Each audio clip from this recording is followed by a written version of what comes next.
Okay, fine. So today we are going to discuss.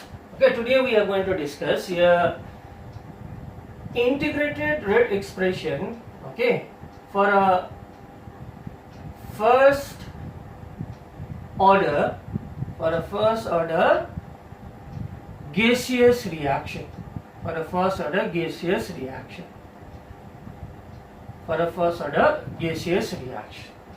Okay, so concentrate. Okay. What does this mean? Now see, let us consider a simple reaction A, B. Okay, let us consider a simple reaction A, B. So initially means when the time was equal to 0. Initially means when the time t was equal to 0. What had we assumed initial concentration to be A? And what was the amount of product from initially? It was 0. Now, at time t, we have assumed X amount of product is formed. So, what is the amount of reactant left? Amount of reactant left is A minus X. So, this was the concept. And what was the integrated rate expression? K was equal to 2.303 by T log initial concentration divided by concentration of reactant after time t. Okay, so this was the concept. Now, let us assume now that this is a gaseous reaction. Now, let us assume that this is a gaseous reaction. A is a gas, and now let us assume B is also a gas. The reactant and products both are gases. Now, we know for gases, we don't measure the concentration usually. What do we measure? We measure the partial pressures. Fine. So again, let us suppose that again at time t equals to 0, let the partial pressure of the reactant be P naught. Let the partial pressure of the reactant be equal to P naught. So initially no product will be formed. So what will be the partial pressure of the product? It will be 0. Just as I have assumed the initial concentration to be A out here, for gases I have assumed the partial pressure of reactant to be P naught. Now at time t again, obviously some product will be formed. So if products are formed, then what will happen to the partial pressure of reactant? It will decrease. Okay. Now let us suppose that the partial pressure of the product is X. Let us suppose that the partial pressure of the product which is formed is X or P, whatever. I have assumed it to be X. What is X? X is the partial pressure of product which is formed at time t. Now what will be the partial pressure of the reactant now? Initially it was P naught. A part of it has been converted into product. Okay, what is the partial pressure of the product? X. So what will be the partial pressure of reactant? It will be P naught minus X. So how are you going to modify this equation in terms of partial pressure? Now tell me. So K is going to be 2.303 by T. Okay, log, instead of A, what will I write? Instead of A, what am I going to write? A was the initial concentration. So here I am going to substitute initial concentration by initial partial pressure P naught divided by what is A minus X? A minus X is the concentration of reactant at time t. I am going to substitute this by the partial pressure of the reactant after time t. So it will be P naught minus X. This is how I am going to modify the equation. So here I am just trying to give you a simple concept, the relationship between the integrated rate expression in terms of concentration and in terms of partial pressure. Okay, just as initial concentration is required, initial partial pressure will be required. Just as concentration of reactant after time t is required, here partial pressure of the reactant after time t will be required out here. So I think this much is clear. Okay, now let us consider another reaction now. Okay, so remember what is required? Initial partial pressure of the reactor and partial pressure of the reactant after time t is required in the equation. We are going to substitute initial concentration by initial partial pressure and concentration after time t by partial pressure of the reactant which is left after time t. Okay, fine. So there is one question, okay, in your books. There is one derivation in your books rather than question. There is one derivation in your book which you need to understand. Okay. Okay. So now again let us consider a gaseous reaction once more. A gas giving us B gas plus another product C gas. Okay, now there are two products out here. So the stoichiometric coefficient are all 1, 1 and 1 out here. Right? It's the simplest reaction. Now listen very carefully. At time t equals to 0, again I'll assume the initial partial pressure to be P naught. Fine. So what will be the partial pressure of product at time t equals to 0? It will be, we know it will be 0. It will be 0. Now at time t, let the partial pressure of reactant decrease by x. Why does it decrease partial pressure? Because yes, the reactants will get converted into product. So obviously if the reactants gets converted into product, the partial pressure of reactant is going to decrease. So it will decrease by what amount? X, suppose. Now see, 1 mole reacts to give you 1 mole. So if the partial pressure of A decreases by x, the partial pressure of B will increase by what amount? 1 mole reacts to give you 1 mole. So if the partial pressure of A decreases by x, what will the partial pressure of B increase by? It will increase by again what? Which factor? It will increase again by x.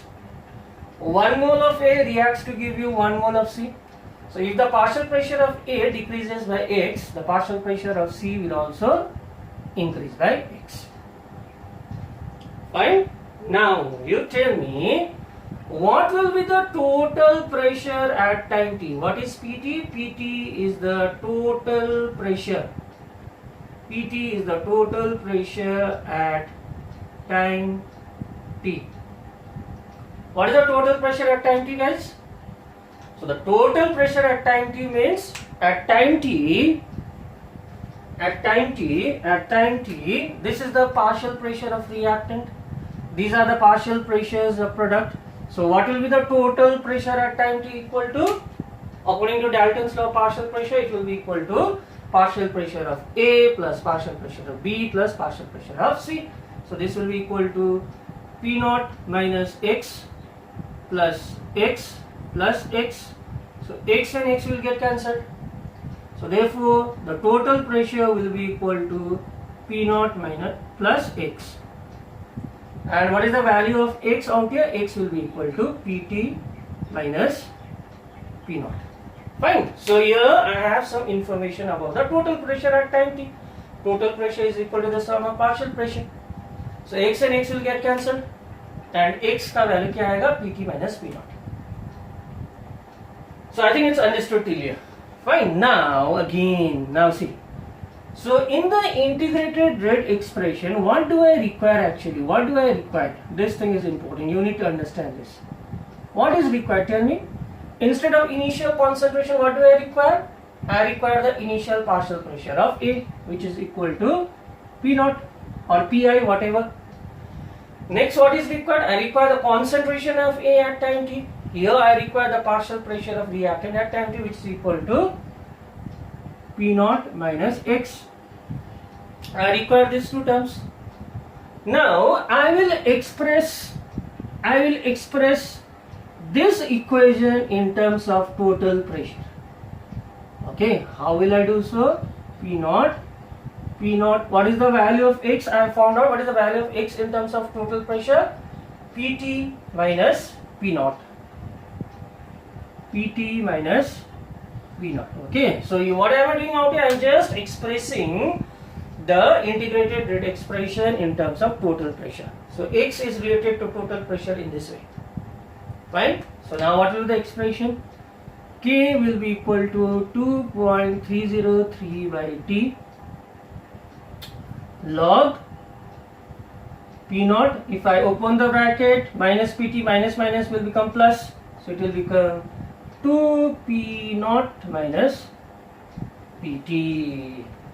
2 P naught minus Pt. So this is the integrated rate expression for a first order gaseous reaction in terms of total pressure. In terms of total pressure. Okay, so this is the integrated rate expression for a first order gaseous reaction. For a first order gaseous reaction in terms of your total pressure. In terms of your total pressure.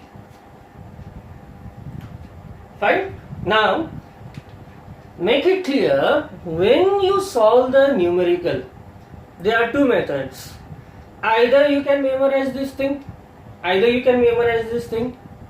or we'll use this concept. And the second one is much more easier. Okay, forget about the equation. Okay, we will not memorize it, because here the coefficients were 1 and 1. That is why the end equation was in this form. But if I change the coefficient to 2, whatever other than 1, then this expression will be something else. So there is no point memorizing this thing. Okay, so now let us see one numerical, and I think it will be clear. So yes, tell me, is it understood? This part is understood. So just simple, instead of initial concentration, initial pressure, instead of concentration after time t, partial pressure of time t. And here what I am doing, I am just substituting the value of x with total pressure. Why am I doing this? Why do we need to do this? So this numerical will make it clear. Okay, so this numerical should make it clear. Now let us do a numerical part out here. Let us solve one numerical. So there are many numericals in your NCERT. Okay. So let us write down a numerical. So we have a equation like this. SO2Cl2. It's a gas. Okay, and it decomposes to give us SO2 gas plus Cl2, again it's a gas. Fine. Now what are the informations which are given now? So there are two experiments. These are the information which are given. So experiment, here time is given, fine, and here total pressure is given. Total pressure in ATM is given. Okay, so if you can just unmute your audio, that would be great, guys. 1, 2. So what is the time required? 0, 100. Total pressure is 0.5 atm. And here it is 0.6 atm. Fine. So someone's audio is distracting, so kindly switch off your audio, please. Okay, so these are the informations which are given. So let us now closely examine this particular problem. Okay. So calculate the value of rate constant. We are supposed to calculate the value of rate constant. Now see, in this experiment, at time t equals to 0, what is the total pressure? 0.5. At time t equals to 0, what is the total pressure? 0.5. So at time t equals to 0, the total pressure will be due to what? Tell me. At time t equals to 0, will any product be formed? No. No product will be formed. So the total pressure will be due to what? Yes, the total pressure, exactly out here, the total pressure is the pressure of your reactant, 0.5 atm. So what is the partial pressure of product? 0. Okay, so यहाँ पर जो total pressure का value दिया है, it means is the pressure of reactant only, because at time t equals to 0, no product is going to be formed. Fine. Now, after 100 seconds, so time is given in second. Okay, time is given in second. So time after 100 seconds, let us suppose that the decrease in partial pressure of this sulfur chloride is x. Let the partial pressure of this SO2Cl2 decrease by x. Why will it decrease in the first place? Because it is going to get converted into product. So 1 mole gives us 1 mole. So if the partial pressure of SO2 Cl2 decreases by X, the partial pressure of SO2 will increase by X.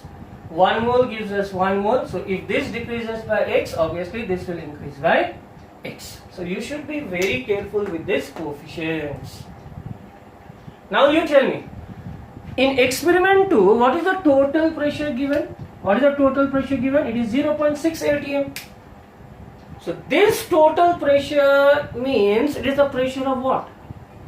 ये जो total pressure दिया है at 100 second PT, it is equal to what? It is equal to the partial pressure of SO2 Cl2 plus partial pressure of SO2 plus partial pressure of Cl2 at 100 second.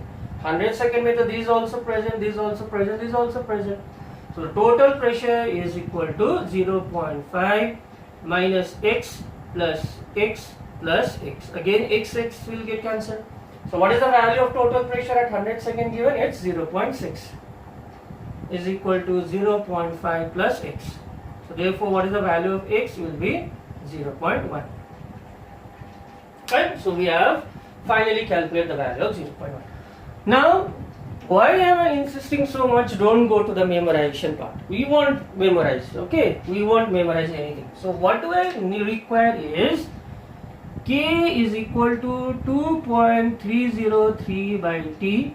So now I know at the back of my mind I require the initial partial pressure. What is the initial partial pressure equal to? I require this initial partial pressure. What is the initial partial pressure equal to? 0.5. And I require the partial pressure after time t. So it is 0.5 minus X. I require these two terms. Fine, I require the initial partial pressure and partial pressure after time t. Now what is the value of X out here? The value of X is 0.1. The value of X is 0.1. And what is the time out here? What is the time taken? The time taken is 100 seconds. So by using this concept, we can easily solve this type of problem. So here we don't have the headache. Okay, we don't need to cramp our minds with the memorizing part. We don't need to memorize anything. So we'll simply solve in this way. We are going to simply solve in this way. Okay, and moreover, it's not possible to solve all the numericals by just memorizing. Okay, so I'll just give you one more problem out here. Okay, so that should make it more clear. Fine. Okay. So now let us move towards another numerical. Another numerical part. So quickly write it down.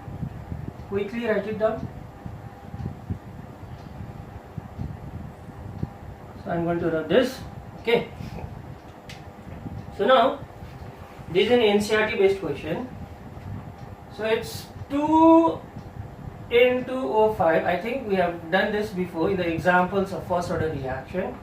It gives us 2 NO2 again gas plus O2 gas. Now mind it, here the coefficients are different, right?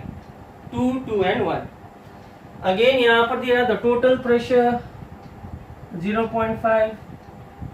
यहाँ पर दिया है 0.512. Again you have to calculate the value of rate constant.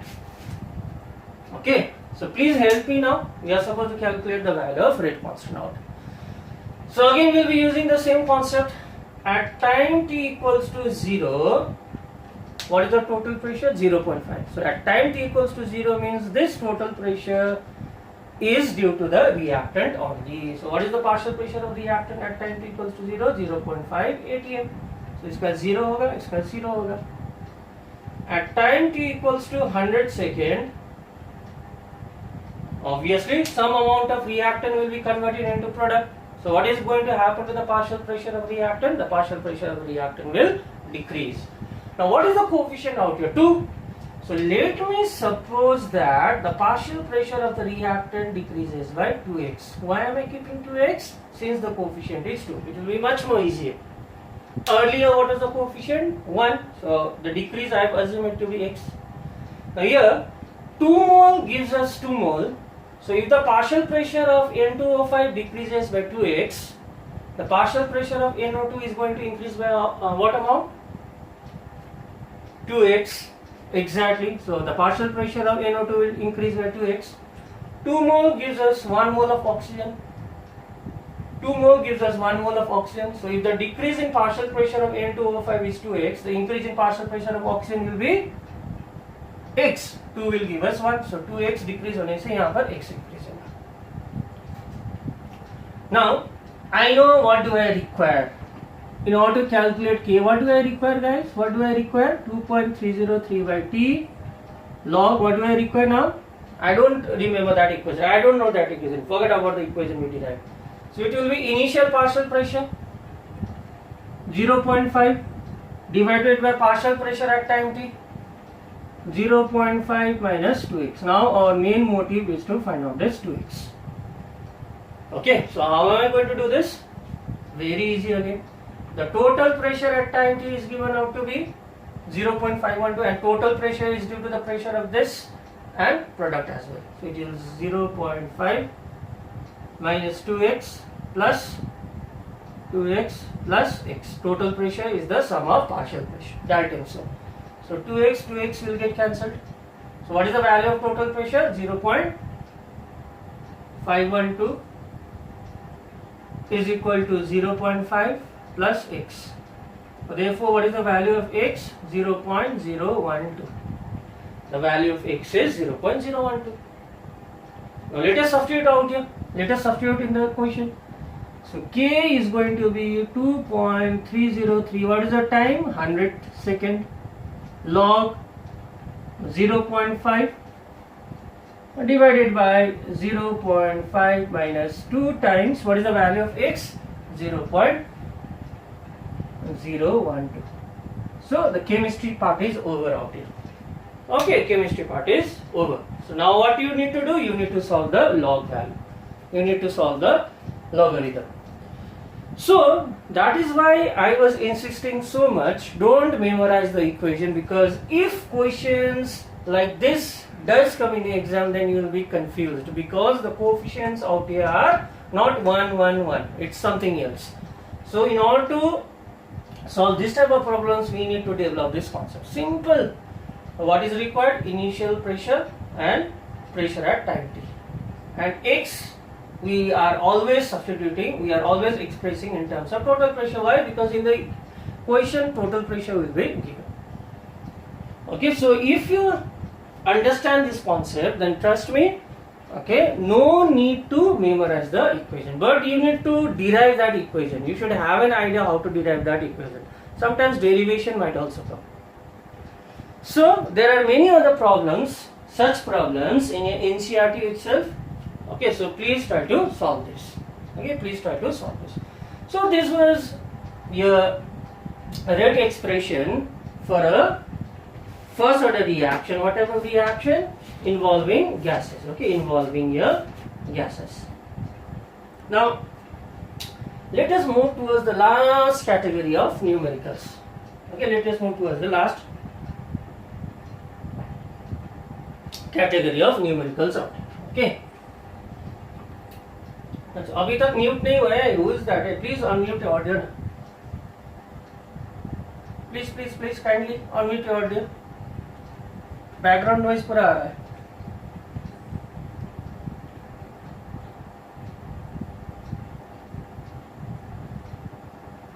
Okay. So now let us discuss the last category of problem in details. Okay. So usually this type of problem carries 3 marks. 3 marks means this whole chapter is of 5 marks. So here we can understand the gravity of this problem. Okay. So we have an equation like this. 2a plus b gives us c plus d. 2a plus b gives us c plus d. Okay. So here we have experiment.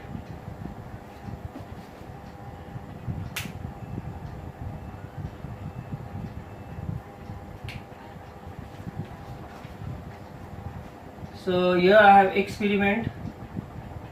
There are 4 experiments, 1, 2, 3, 4. There are 4 experiments. Initial concentration of A is given. The initial concentration of A is 0.1,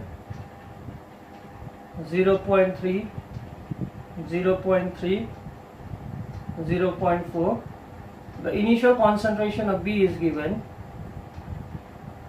0.1, 0.2, 0.4, 0.1. And yeah, it's given initial rate of formation of D. Initial rate of formation of D is given. So what are the values? 6.0 into 10 to the power minus 3, 7.2 into 10 to the power minus 2, 2.88 into 10 to the power minus 1, 2.40 into 10 to the power minus 2. So these are the informations which are given. Now we need to solve it. These are the informations which are given. Right, these are the informations which are given. Now see, let me try to explain this thing first of all. What does this mean? Now if I ask you to express this equation, if I ask you to write down the rate expression, then what will be the rate equal to? The rate will be equal to minus half dA by dt. It will be equal to minus dV by dt. It will be equal to dC by dt. It will be equal to by dt. Okay, so this is the expression of rate for this particular equation. Now what is this known as? We have done it before. This is the rate of formation of D, and here the rate of formation of D is equal to the rate of a reaction. Here the rate of formation of D, rate of formation of C, or rate of disappearance of B is equal to the rate of the reaction. So rate of formation of D means what information is given out here? Rate of formation of D means here actually rate of reaction is given, because the rate of formation of D is equal to the rate of a reaction. So you need to understand this first of all. Okay. So rate of formation of D means what information is given? Actually rate of formation of D is equal to the rate of the reaction. So here rate of the reaction is given. Okay, so initial rate of formation of D means yes, it is equal to the rate of a reaction. So what do I need to find out? What does the question says? Find out the order of the reaction. This question says find the order of the reaction, find the order of the reaction, and also find the value of rate constant. So listen carefully, what does the question says? The question says find the order of a reaction. You are supposed to find out two things. One is you are supposed to find out order of a reaction, and second you are supposed to find out the value of rate constant K. And remember, this question carries here 3 marks. It carries 3 marks. Now it's really easy. Okay, it's really easy. So listen very carefully. How am I going to solve this? We don't know the rate. We don't know the rate expression. We don't know the order of a reaction. That is what we are supposed to find out. So let the rate be denoted by R naught. Let the rate be denoted by R naught. Okay, let the rate be denoted by R naught. So R naught is equal to K. So I'll just write it out here. So R naught rate is equal to K. So let the order with respect to A be X. Let the order with respect to B be Y. So we are supposed to find out what? We are supposed to find out X and Y. If we can find out the value of X and Y, then yes, we can find out the order of a reaction. So I have assumed the order with respect to A to be X, and the order with respect to Y to be with respect to B is Y. Now see, from experiment 1, what is the value of rate in experiment 1, guys? What is the value of rate in experiment 1? The value of R naught in experiment 1 is 6.0 into 10 to the power minus 3. 6.0 into 10 to the power minus 3 is equal to K. What is the concentration of A in experiment 1? 0.1 to the power x. What is the concentration of B? 0.1 to the power y. So let this be equation number 1. Similarly, from experiment 2, what is the value of rate in experiment 2? 7.2 into 10 to the power minus 2 is equal to K. What are the concentration of A and B? It's 0.3 and 0.2. Let this be equation number 2. Similarly, experiment 3. What is the value of rate? 2.88 into 10 to the power minus 1. K. What is the concentration of A and B? 0.3 to the power x, 0.4 to the power y. Let this be equation number 3. And finally, experiment 4. What is the value of rate? 2.4 into 10 to the power minus 2 is equal to K, 0.4 to the power x. So I am just substituting the values of rate and concentration of each experiment. Okay, I am just doing that. Now, so I don't have much space left, so I am going to erase this. I am going to just rub this part. I am going to rub this part now. Now see, now the question comes, how are we going to solve this problem? There are 4 set of experiments. Okay, now listen carefully. Select any 2 experiment in such a way. Listen carefully. Select any 2 experiment in such a way that the concentration of one of the reactant will be same in both the experiments. Once more, select any 2 set of experiments. Select any 2 set of experiments in such a way that the concentration of one of the reactants will be the same. Now let us look closely at these 4 experiments. Now in which 2 experiments the concentration of A is same? Which 2 experiments am I going to choose now? In which 2 experiments? Yes, the concentration of A is same in 2 and 3. So I am going to choose experiment 2 and 3. I am going to choose experiment 2 and 3. And it's always advisable to divide greater by smaller. I think this one is greater, 10 to the power minus 1. This one is smaller. So what am I going to do next? I am going to divide equation 3 by equation 2. I am going to divide equation 3 by equation 2 this way. So what is the basis? How did I choose? We have to select any 2 experiment in such a way that the concentration of one of the reactant will be same. So here we see that the concentration of A is same in experiment 2 and 3. So I chose these 2 equations. So let us divide 3 by 2. Why 3 by 2? You can divide 2 by 3 as well. It's not an issue, but this will be much more easier. So what is the value of rate out here? 2.88 into 10 to the power minus 1 divided by, in experiment 2, 7.2 into 10 to the power minus 2. So now let us substitute the values. K, 0.3 to the power x, 0.4 to the power y divided by K again, 0.3 to the power x. What is the value of B? 0.2 to the power y. So I get this expression now. I get this expression.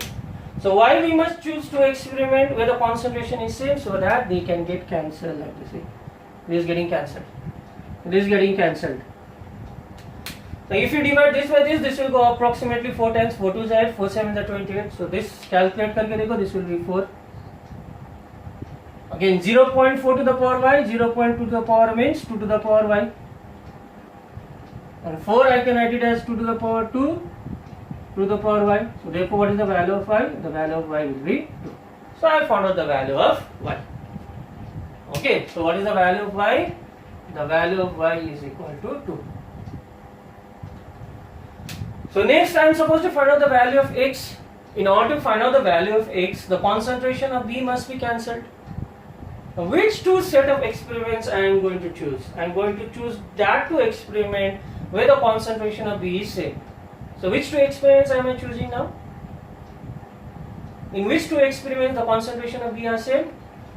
1 and 4, exactly, 1 and 4. So I am going to divide Okay, I'm going to divide greater, that means 10 to the power minus 2, I think it's greater. I'm going to divide 4 by 1. I'm going to divide 4 by 1. So what is in the 4? 4 में 2.4 into 10 to the power minus 2. 1 में 6.0 into 10 to the power minus 3 will be equal to, let us substitute now, k 0.4 to the power x 0.1 to the power y divided by k 0.1 to the power x 0.1 to the power y. Fine. Now again k will get cancelled. 0.1 y to the power 0.1 to the power y gets cancelled. Let us substitute this now. 6 4 is 24. This is approximately 4 times. And 0.4 divided by 0.1 is 4 to the power x. So therefore, what is the value of x? The value of x will be 1. The value of x is 1. So it's really simple. The calculations are also simple. Just okay, you should be careful which two experiments you are choosing. Which two experiments you are choosing now. So yes, I found out the value of x and y now. I found out the value of x and y. Okay. So what is the value of x? 1. So what will be the rate equal to now? Rate will be equal to k a to the power x1 b to the power y. What is the value of y? 2. The value of y is 2. Okay, x का value 1 है, y का value 2. So therefore, what is the overall order? Order means sum of coefficients 1 plus 2. It's a third order reaction. It's a third order reaction. So it is a third order reaction. Fine, it's a third order reaction. So this is how you solve this type of numericals. This is how you solve this type of numericals. Now, next you are supposed to calculate the value of k. We are supposed to calculate the value of k. So now you choose any experiment you like.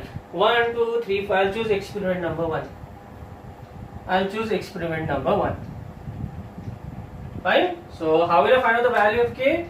So I know 6.0 into 10 to the power minus 3 is equal to k.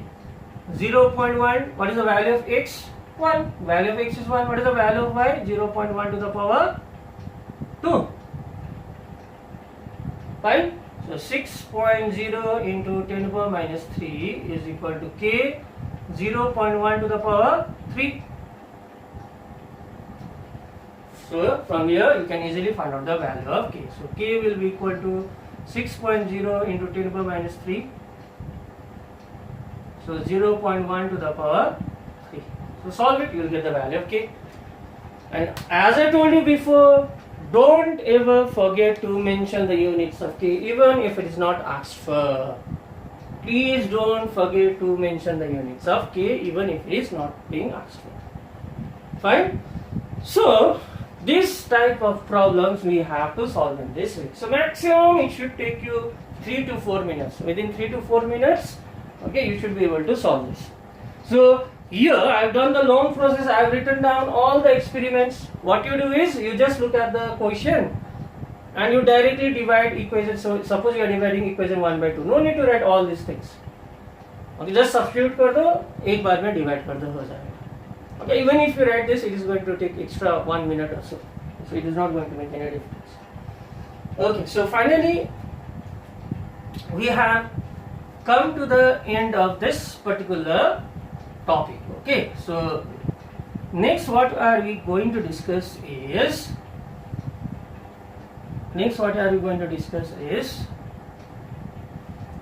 so now we are going to discuss a new topic. Okay, collision theory.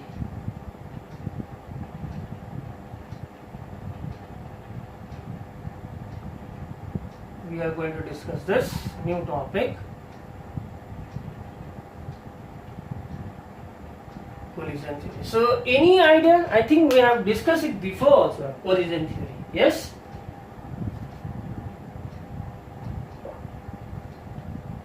So see, there are many theories in the higher classes. You will come to learn that there are many theories which explains the chemical reaction. There are many theories which explains a chemical reaction, and collision theory is just one of the theory.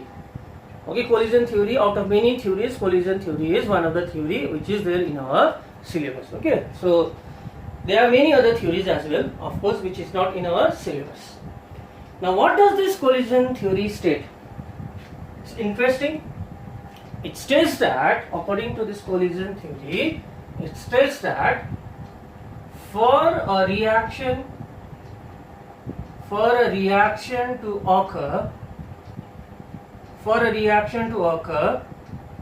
there must be collision between a reactant. There must be collision between a reactant molecules. So according to this theory, according to this collision theory, for a reaction to occur, there must be collision between the reactant molecules. So what is the first and foremost condition for a chemical reaction to take place according to this theory? According to this theory, for a chemical reaction to occur, the first and foremost condition is that the reactant molecules, they must collide with each other. Say suppose, let us consider a reaction A plus B giving us some product. So according to this theory, for this reaction to take place, the atom, whatever molecule of A and B, first and foremost they must collide with each other. If they do not collide, then according to this theory, no reaction will take place. No reaction will take place. Simple. Okay.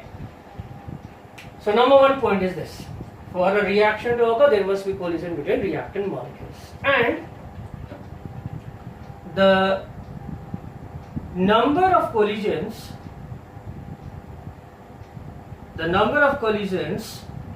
which takes place per second in unit volume is commonly known as a collision frequency. It is known as a collision frequency. It is known as a collision frequency. It's denoted by capital Z. So what is collision frequency? You imagine a unit volume. Unit volume means you imagine a 1 centimeter cube space.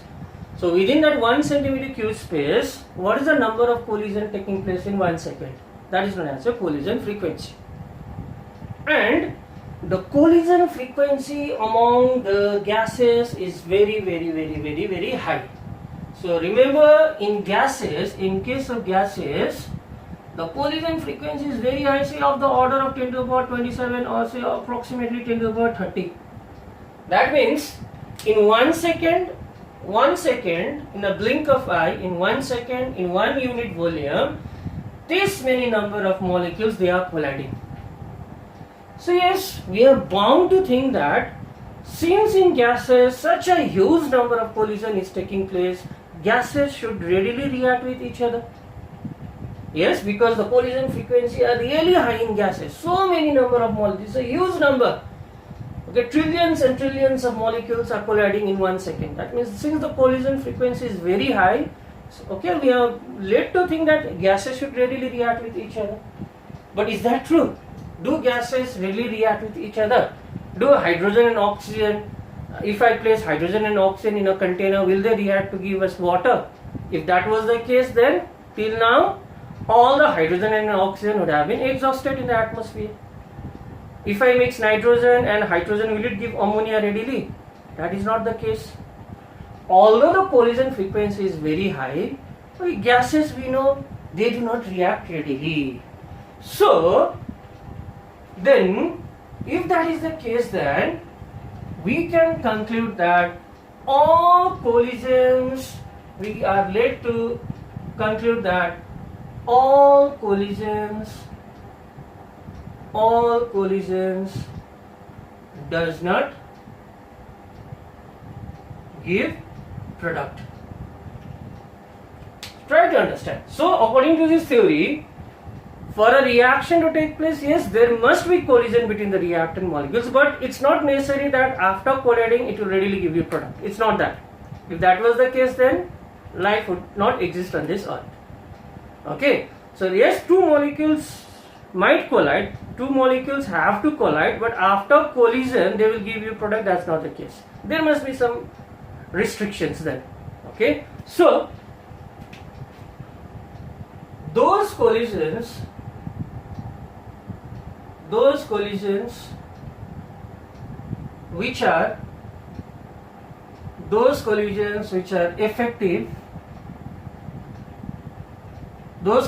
which are effective, in bringing about a chemical reaction.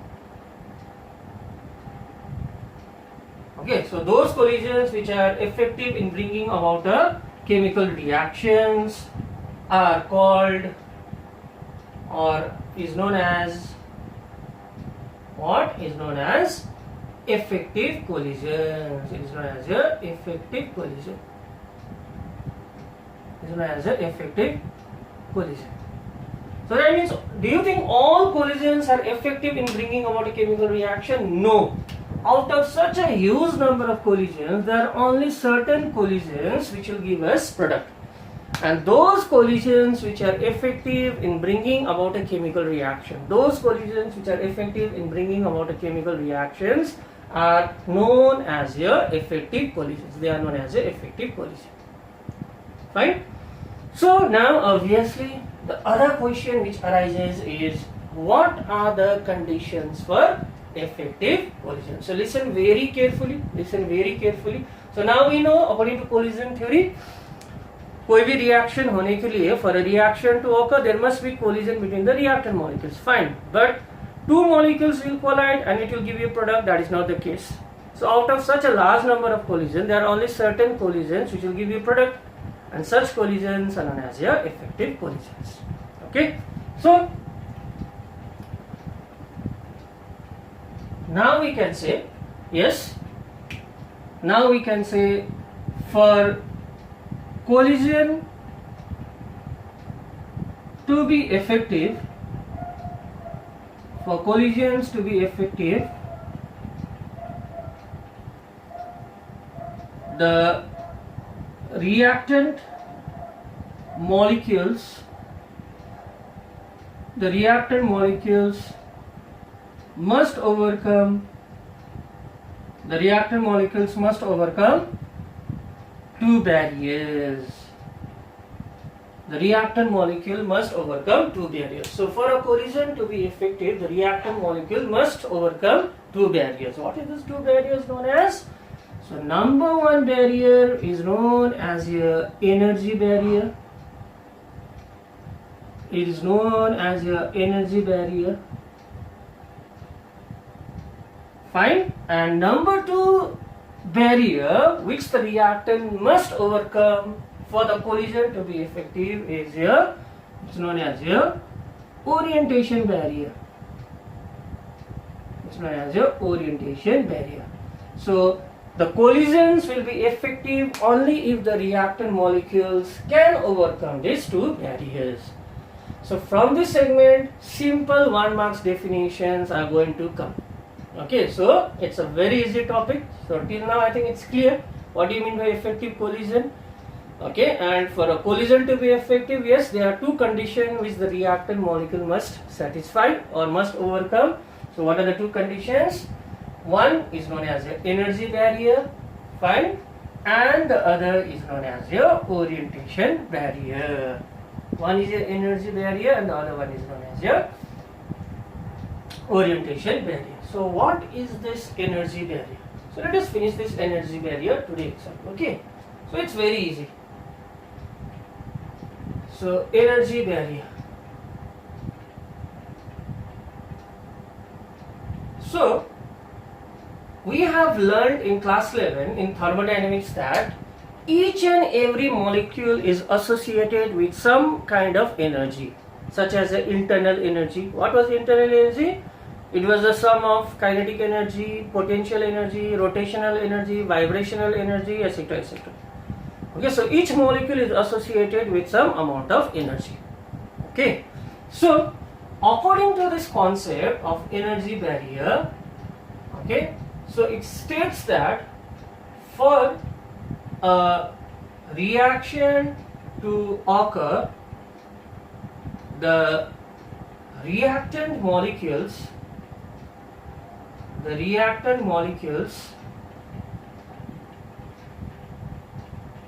must possess a certain minimum, amount of energy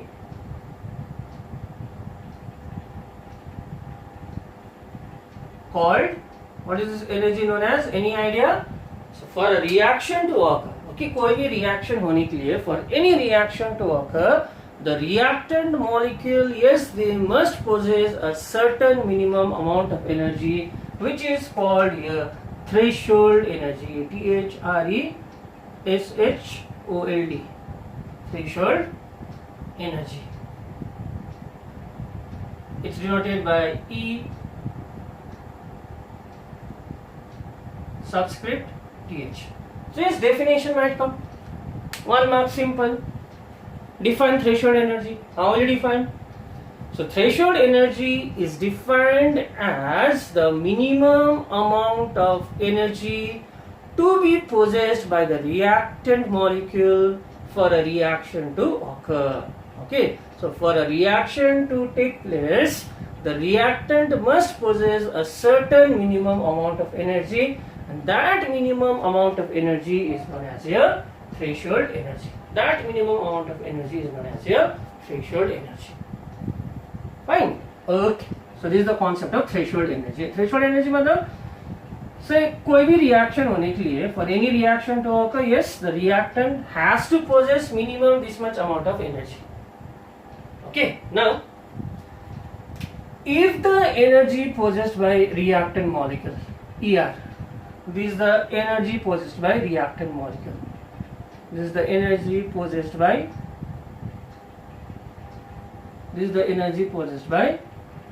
reactant molecule. And yes, what is ETH? This is the minimum energy required for a reaction to take place. This is the threshold energy. So for a reaction to take place, yes, the reactant must possess at least this much amount of energy. If the energy of reactant is greater than this, it's not a problem. But if the energy possessed by reactant molecule, say, is less than threshold energy, then yes, no reaction occurs. No reaction will take place. Because the criteria itself is the reactant must possess at least energy equal to or greater than threshold energy. But if the energy of reactant is less than ETH, no reaction occurs. Fine? However, if the energy of reactant is either greater than or equal to threshold energy, then yes, the reaction will take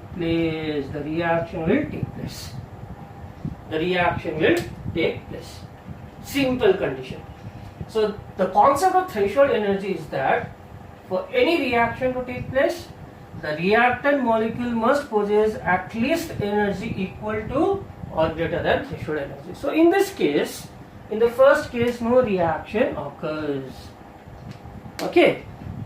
So that means if I mix hydrogen and oxygen simply, why does not the reaction take place? Why the reaction does not take place simply on mixing hydrogen and oxygen? Why? Now we know that because the energy of hydrogen and oxygen are lesser than threshold energy. For hydrogen and oxygen to produce water, okay, a certain minimum energy is required, threshold energy, and the energy possessed by hydrogen and oxygen is less than that. But tell me one thing, students, under what condition hydrogen and oxygen are going to react? Under what conditions hydrogen and oxygen will react? Think for a while. Does it react, hydrogen and oxygen? Yes, it reacts to give us water. We have studied this in junior classes. But what is the condition? Simply on mixing hydrogen and oxygen, do you get water? No, that's not the case. What is the condition? Just recollect it from your junior classes? Anyone? Yes? Yes, we know. When hydrogen and oxygen are mixed, and when an electric arc is struck, then yes, it really produces water. Fine. So what are we doing? We are passing electric arc. What are we doing? Hydrogen and chlorine does not react in the dark. It requires sunlight. Only in the presence of sunlight it reacts. To initiate the reactions, most of the times we need to heat the reactants, or the reaction occurs in the presence of catalyst.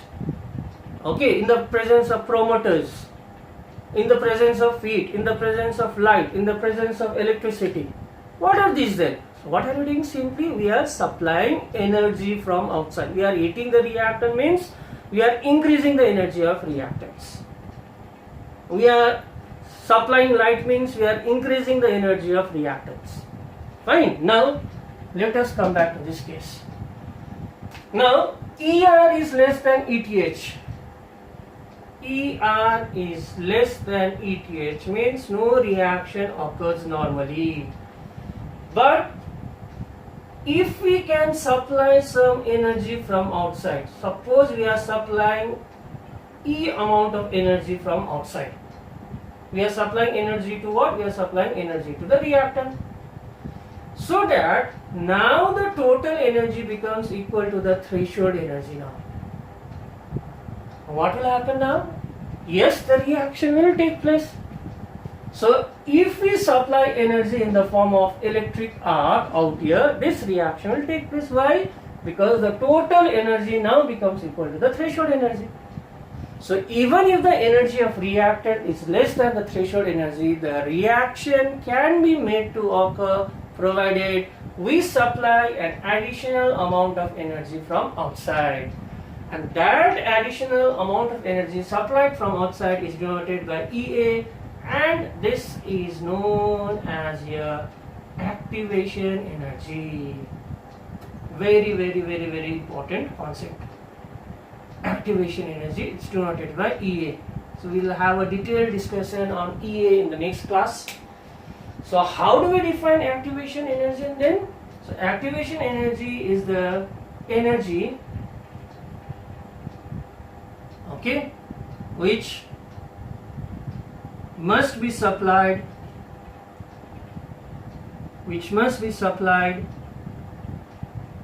to the reactant molecules,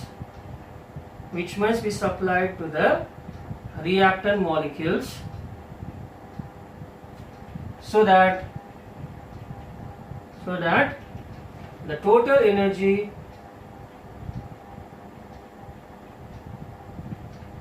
becomes equal to the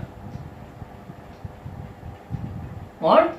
Threshold energy. So this is the definition of activation energy. So activation energy is defined as the additional energy.